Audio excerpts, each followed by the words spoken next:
everyone and welcome back to school after the Easter holidays. We hope you had a wonderful 2 weeks off resting and playing outside, and we hope you are as excited as we are to get started in our summer term. This week's assembly is on the Franche value of family.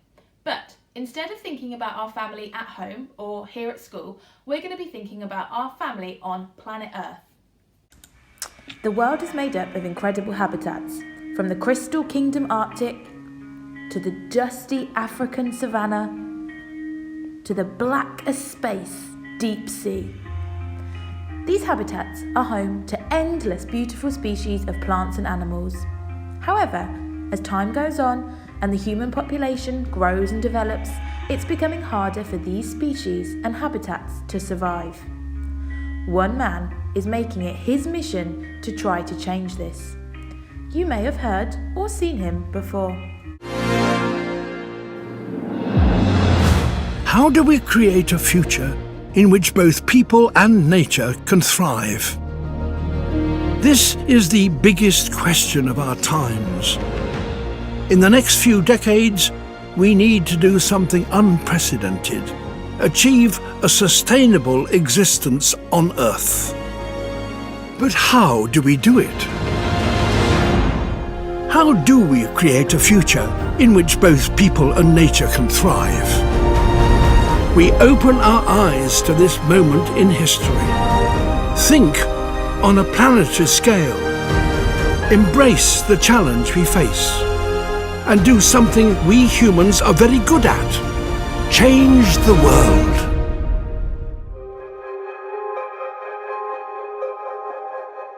The plan for our planet is remarkably simple.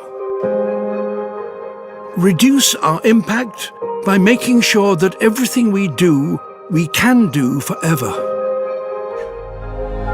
We now have the choice to create a planet that we can all be proud of, our planet. The perfect home for ourselves and the rest of life on Earth. We have a plan. We know what to do. There is a path to sustainability. If enough people can see the path, we may just start down it in time. Our planet is an amazing place, but it needs our help to thrive. That's why each year on April the 22nd, people from every corner of the world celebrate Earth Day. This day brings people together to protect the planet from things like pollution and deforestation. By taking part in activities like litter picking and planting trees, we're making our world a happier, healthier place to live. The first Earth Day was celebrated in 1970 in the USA. These children took to the streets with brooms and brushes to help clean it up. Since then, Earth Day has grown and it is celebrated in over 140 countries around the world. These dots show where different Earth Day events are taking place this week all over the world. This week, we are going to celebrate Earth Day and think of ways to protect our planet at the same time. How can we help to make our planet a healthier and happy place? What can we do at home, at school, in our community? Pause the video now and have a think. Tell your classmates some of your ideas. Here are some Earth Day ideas to help the planet today or any day of the year. You could become a waste warrior. Go on a litter pick. Grab a rubbish bag and a glove to keep your hands safe and pick up any litter that you find in your local area. Or get clued up on recycling. It can take over 450 years for a plastic carton or bottle to break down, so make sure you're putting things like this in the recycling. Check packaging for the recycling label. If it has this symbol on, it can be recycled, so pop that in your recycling bin. Some packaging is also being made out of more natural materials. This carton is made out of sugarcane. When you finish with this, give it a quick wash down and that can be recycled too. Recycling 1 can of fizzy drink will save enough energy to power your TV for 3 hours. So it's really important that we are popping these in the recycling bins too. Plant a flower or a tree. Around 15 million trees are cut down by humans each year. Help offset this by planting a tree or flower of your own. Trees help us to breathe and give animals a home.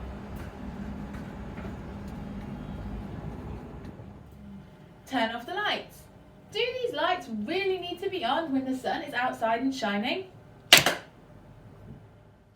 It might seem like water is everywhere, but clean drinking water is something that is precious.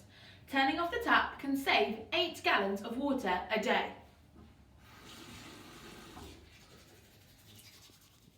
Offer your time and spread the message. By getting involved and working with others, you're not just helping the earth, but you're making new friends too. Why not organise a litter pick or a swap of pre-loved clothes or books? Talk to your friends and family about what you're doing and ask them to help. And this is where I need your help. We want our own planet heroes at Franche. So, if you would like to become a member of the school's Eco Council, now is the time to nominate yourself and your class will hold a vote. As the weather gets warmer, we can try and work together to make our school a more eco-friendly place, which will, in turn, help the world around us to survive. At some point this week, your teacher will ask you to nominate yourself if you would like to be an Eco Counsellor. You will then tell your class why and what you will do to help our planet. You can use these statements to help you with your nomination. I want to be an Eco Counsellor because... One thing I will do to make the planet happier is... It might be pick litter, save water, plant more trees, recycle more. Your teacher will then hold a vote in your class and send me the name of your Eco Counsellor. When it's safe to do so, we will meet as a group and discuss our actions for our school and our local community. The story we are going to read today is called Greta and the Giants, and it's inspired by a little girl called Greta Thunberg and her stand to save the world. There was once a girl who lived at the heart of a beautiful forest. Her name was Greta. One morning, things weren't quite as they should be. Greta stepped out into her garden, and there, huddled together in the shadows of the trees, were all the animals of the forest. A soft, silvery brown wolf stepped forward, with his tail low to the ground. "Please help us," he whispered. "The forest is broken, and we don't know where to go. The giants are ruining our home." The giants had always been there, for as long as Greta could remember, but now they were worse than ever. They were huge, lumbering oafs, and they were always busy. They chopped down trees to build homes. Then they chopped down more trees and built bigger homes. The houses grew into towns, and the towns grew into cities. They built factories and shops and cars and planes. They worked all day and all night, until eventually there was hardly any forest left. But the greedy giants had forgotten how wonderful the forest was. They didn't see all the little birds and bugs and butterflies and bears that trembled in the shadows, and no one told them to stop because everyone was scared of them. Everyone except Greta. "Will you help us?" asked the wolf. Greta looked around her. The animals looked tired and sad. She had to help them, but how? Then Greta had an idea. The next morning, Greta went to the middle of the forest and waited for the giants to come. She stood alone, holding a big sign. The sign said, "Stop." She waited and waited. On the first day, the giants didn't see her and lumbered on by, and on the second and third too. But on the fourth day, something strange happened.